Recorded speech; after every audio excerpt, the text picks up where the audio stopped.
finish করে তো সেরকম তাহলে আপনাকে আমি দিয়ে দেবো বলবো কাজ ফিনিশ করতে গেলে টার্গেট থাকবে এটা তাহলে একটু বলে দিন তাহলে কত কি দিতে হবে কত কি আমি সত্যি কথা বলতে আমার কিন্তু এই সম্বন্ধে কোনো আইডিয়াও নেই বা কোনোদিন কি এর উপরে আমি ওই অনার্সি বাগেরটা শুনিয়েছি যে ও স্কোয়ার ফিট হিসাবে নেয় স্কোয়ার ফিটে কত টাকা 150 টাকা করে নেয় স্কোয়ার ফিটে 150 টাকা স্কোয়ার ফিটে হ্যাঁ 150 টাকা করে নেয় স্কোয়ার ফিটে 150 টাকা স্কোয়ার ফিটে হ্যাঁ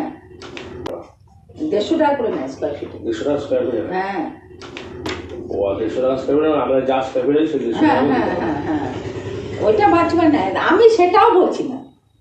আমি সে কথাও বলছি না ও অত আমার তো দরকার নেই আমাকে 80 টাকা করে দিলেই আমার হয়ে যায় 80 টাকা করে হ্যাঁ তো কত 80 টাকা আমাকে 80 টাকা করে দিলেই আমার হয়ে যায় 80 টাকা করে হ্যাঁ তো কত 80 টাকা আমাকে 80 টাকা করে দিলেই আমার হয়ে যায় 80 টাকা করে হ্যাঁ তো কত 80 টাকা করে তাহলে